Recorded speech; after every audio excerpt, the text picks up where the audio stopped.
A segunda turma do Supremo Tribunal Federal retomou hoje o julgamento sobre a imparcialidade do então juiz Sérgio Moro no caso do triplex do Guarujá. Quando o placar estava empatado em 2-2, o ministro Nunes Marques pediu mais tempo para analisar o processo e provocou o adiamento da decisão. Ainda não há nova data para a retomada do julgamento. A sessão desta terça-feira se deu 24 horas depois de o ministro Edson Fachin anular as condenações de Lula pela Justiça Federal do Paraná. Ontem, quando decidiu que as ações contra o ex-presidente Lula deveriam sair de Curitiba e seguir para a Justiça Federal do DF, o ministro Edson Fachin também afirmou que estavam sem efeito todos os outros pedidos relativos ao caso no STF. Inclusive o habeas corpus que pede a suspeição do então juiz Sérgio Moro. Mesmo assim, o ministro Gilmar Mendes, que preside a segunda turma do STF, decidiu levar o caso a julgamento. Ele invocou o artigo 96 do Código de Processo Penal, que estabelece que a alegação de suspeição de um juiz tem preferência sobre qualquer outra. Fachin ainda tentou adiar a sessão ao apresentar um pedido ao presidente do Supremo, Luiz Fux, que não se manifestou. Deixou que a decisão ficasse por conta da segunda turma. No início da sessão, Fachin apresentou o pedido diretamente a Gilmar Mendes.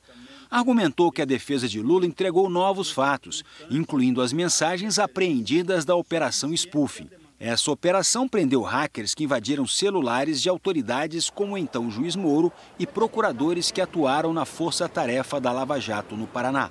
Fachin afirmou que os ministros precisariam analisar esses dados e reafirmou que a decisão de ontem anulou todos os recursos da defesa de Lula no Supremo. Na data de ontem, em 8 de março, deferi na ordem de habeas corpus 193726, ordem para declarar a incompetência da 13ª Vara da Seção Judiciária de Curitiba para o processo e julgamento das ações penais. Declarei como corolário e por força dos atos decisórios praticados nas respectivas ações penais, inclusive os recebimentos das denúncias, a nulidade.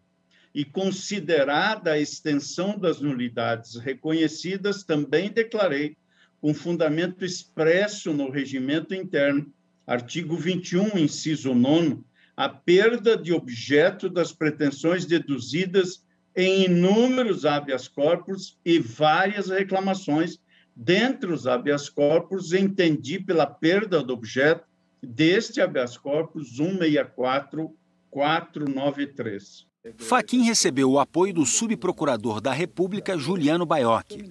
A defesa de Lula insistiu no julgamento e disse que não apresentou fatos novos, mas apenas fez referências a notícias da Operação Spoofing publicadas pela imprensa. Gilmar Mendes discordou de Fachin. Disse que o caso já estava há 2 anos no STF, que a segunda turma já havia votado antes por seguir com o julgamento e que a suspeição de Moro tinha precedente sobre a incompetência da Justiça Federal de Curitiba. Gilmar Mendes, então, colocou em votação o pedido de Fachin.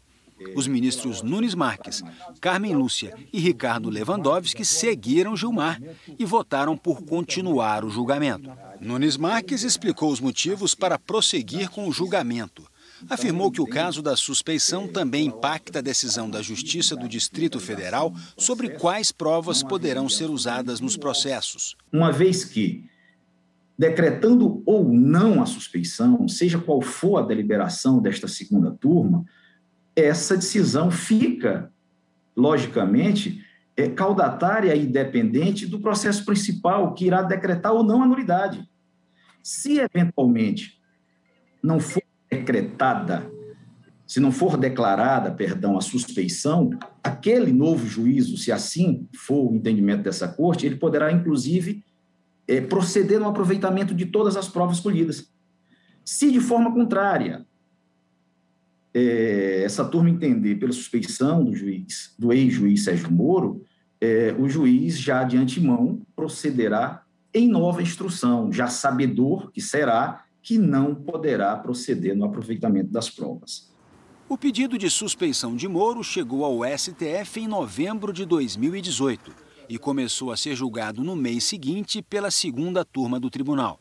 Os advogados de Lula consideraram que Moro foi parcial na ação do triplex do Guarujá e nos outros 3 processos que estavam em Curitiba.